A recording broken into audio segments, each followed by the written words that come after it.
Very, but let me talk. No, I don't belong to a faction. Let me tell you, He's a PDP I belong to the member. legal faction, Yes. the faction that and the power dynamics. It's ironic. What were the grounds for the expulsion in a party that is seeking to come together to confront 2020? And I mean, the candidate of another political party ahead of election. What do you say of the head of the BOT endorsing a governor other than that of his own party in his own state of origin? What do you say of that? So are these the same persons that have the moral ground to query ordinary party members' attitude or actions, and you label them anti-party? I don't think that is something anybody can legitimately say. But that is by no means an endorsement of what some others have done. But I'm saying head to head, when you put them at par, you will see that these are not better than the persons they are accusing. And I think if we're circumspect, if we know that we need to bury hatchets and move forward towards 2027, they would have been more careful. But in all of this, honestly, the future looks a bit gloomy without necessarily taking out. I don't even know where do I even go. Certainly, I don't belong to you. Whether I belong to that class, I wouldn't know. But honestly, it is worrisome. I hope someday we'll be able to sit down, look each other in the face and say, look, all of you have not done good enough. So let us bury the hatchet and start to rebuild this party.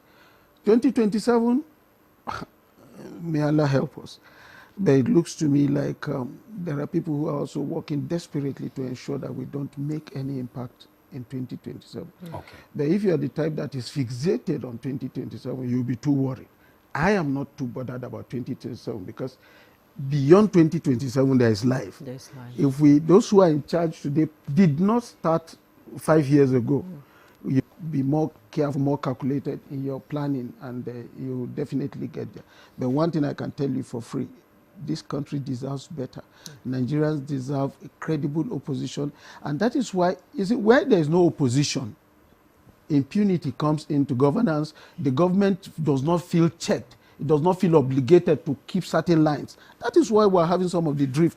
I mean, we're experiencing some of the drift we're experiencing. If there was a viral opposition, there's no opposition no opposition in the executive, no opposition in the legislature, which is supposed to be the core of opposition politics. Our members are falling head over heels in love with decamping to the detriment of party cohesion.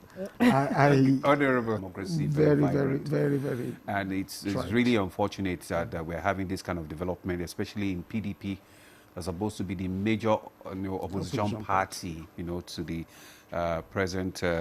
Able to unite the party and bring in sanity, or would it further trigger the internal crisis?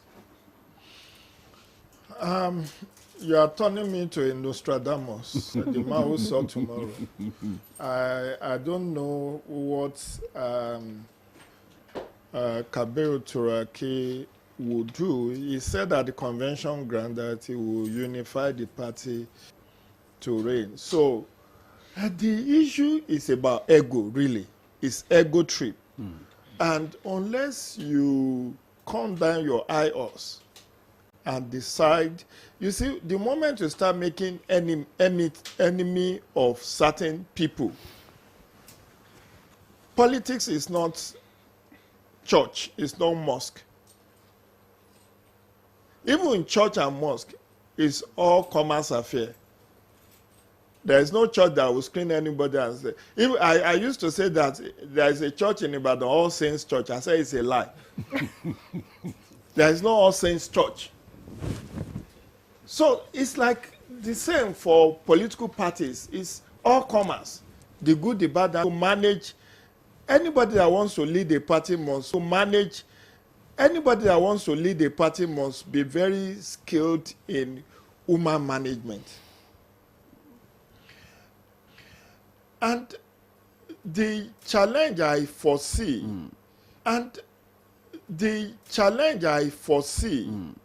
is that PDP. Remember the new PDP, Kawu.